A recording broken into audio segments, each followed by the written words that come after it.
இப்போ நெல் விவசாயம் இயந்திர நடவை நம்பி தான் அதிக அளவில் இருக்குது. குறிப்பாக பார்த்தோம் அப்படின்னா டெல்டா மாவட்டங்களில் இயந்திர நடவை நம்பி தான் முக்கால்வாசி பகுதிகள் இருக்குது. ரொம்ப பள்ளமாக இருக்கிற பகுதிகளில் மட்டும்தான் கை நடவு செஞ்சுக்கிட்டு இருக்காங்க. ஸோ அந்த இயந்திர நடவுக்காக பாய் நாற்றாங்கல் அமைக்கிறது தான் இந்த பதிவில் பார்த்துட்ருக்கீங்க. ஒரு பிளாஸ்டிக் பேப்பர் போட்டு அது மேலே கேக் மாதிரி சேர வச்சு அதில் வந்து நெல் விதையை வந்து தூவி விடுவாங்க. அதுக்கு மேலே வைக்கல போட்டு மூடி தினமும் வந்து தண்ணி தெளிச்சுட்டு வருவாங்க. அதுக்கப்புறம் அது வளர்ந்ததுக்கப்புறம் தனித்தனி கேக்காக இருக்கும். அந்த கேக்கை இயந்திரத்தில் வச்சு நம்ம வந்து நடவு செய்வாங்க.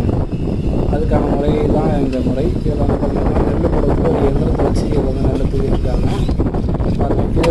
இது எங்கள் பகுதியில் இதுக்கு பேர் வந்து பாய் நாற்றாங்கன்னு சொல்லுவாங்க. சில பகுதியில் இதுக்கு வந்து வேறு பேரும் சொல்கிறாங்க. உங்கள் பகுதியில் என்ன பேர் சொல்கிறாங்க அப்படிங்கிறத மறக்காமல் கமெண்ட்டில் சொல்லுங்கள்.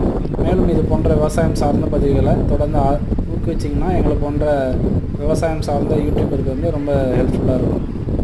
வீடியோ பிடிச்சிருந்தால் லைக் பண்ணுங்கள், ஷேர் பண்ணுங்கள், கமெண்ட் பண்ணுங்கள்.